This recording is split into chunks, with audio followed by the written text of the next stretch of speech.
paham kan? Kalian akan melaksanakan diskusi secara berkelompok. Nah, apa yang harus dipersiapkan?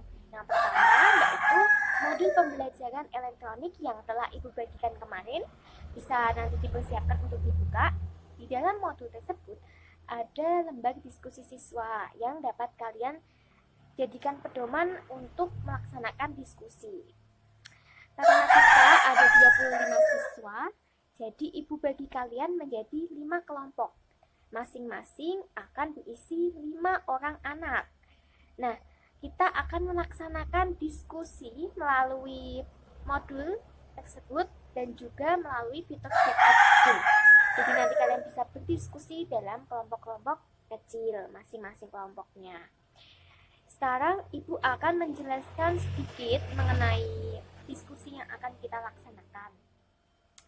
Nah, pada diskusi kali ini diharapkan siswa dapat menjelaskan hubungan antara gaya dengan pertambahan panjang berdasarkan hukum Hooke. Kemudian yang kedua yaitu siswa dapat menjelaskan bunyi hukum Hooke. Dan yang terakhir, siswa dapat merumuskan persamaan dari hukum Hooke. Dan kalian bisa mengisikan hipotesis berdasarkan tujuan pembelajaran yang Ibu sebutkan tadi. Sedangkan untuk diskusinya, kalian bisa mengamati sebuah video yang ada pada lembar diskusi pada modul. Kalian amati secara bersama-sama untuk masing-masing kelompok. Nanti kalian bisa mengisi apa yang dapat diisikan, yaitu panjang, pegas, mula-mula. Jika nanti dalam sentimeter, bisa dikonversi ke dalam satuan meter. Kemudian kalian bisa mengamati dari video, yaitu variasi massa, yaitu ada massa 1, massa 2, dan massa 3. Jika nanti di video ditampilkan dalam satuan gram, maka kalian harus mengkonversi menjadi satuan kilogram. Setelah itu, kalian bisa mengisikan tabel percobaan untuk massa beban yang divariasikan seperti M1, M2, M3 tadi.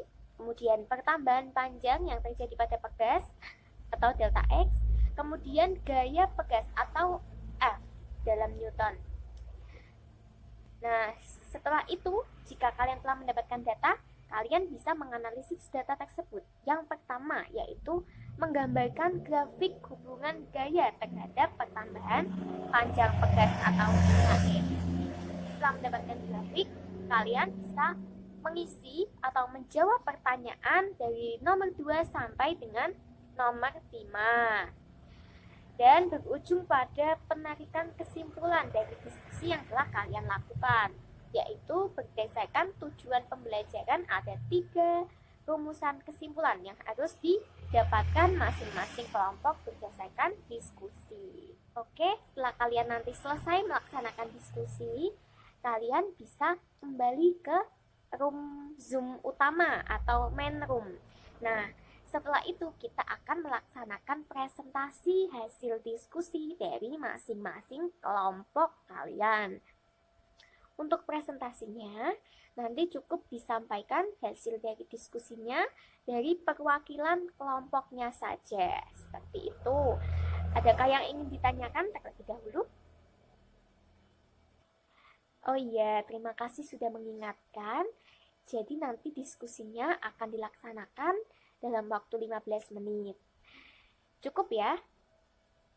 Oke.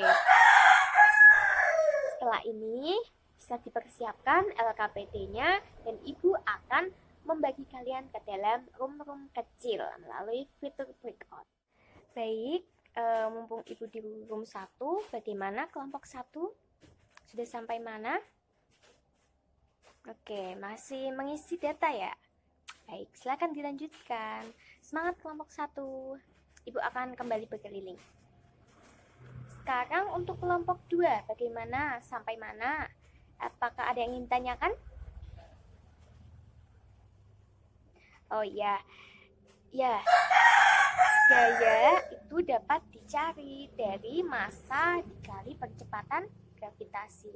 Karena kalian sudah memiliki data massa, jadi nanti gaya bisa dicari. Seperti itu. Adakah yang ingin tanyakan lagi? Oke, sudah ya. Oke, terima kasih.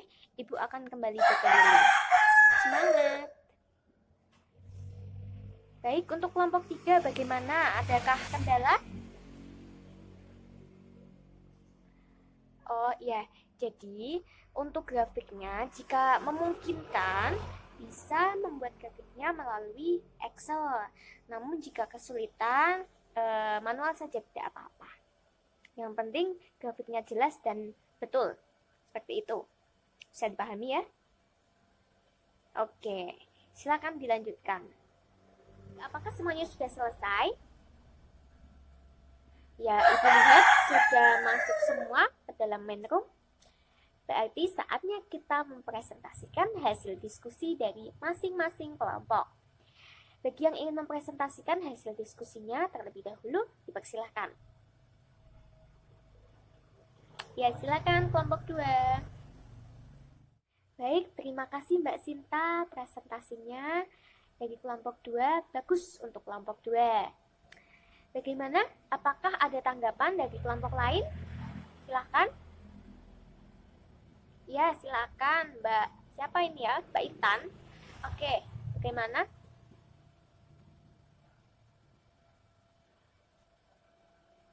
Baik, terima kasih atas tanggapan dari Mbak Intan.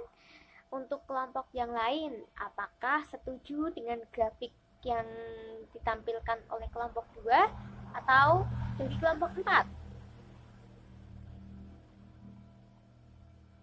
Semuanya mendapatkan grafik yang sama dengan kelompok 2. Sekarang dari kelompok 2, adakah yang bisa menjelaskan mengapa grafiknya seperti itu? Oke, terima kasih Mbak Sinta telah menjelaskan. Betul sekali apa yang disampaikan Mbak Sinta. Jadi sudah paham ya semuanya, karena gaya atau F itu merupakan variabel bebas yang didapatkan dari variasi massa yang berbeda-beda tadi, maka ia berada di sumbu Y. Nah, untuk delta X atau perubahan panjang tadi, dia di sumbu X karena ia bertindak sebagai variabel terikat atau hasil dari variasi gaya atau variasi massa tadi. Seperti itu. Semuanya apakah sudah jelas?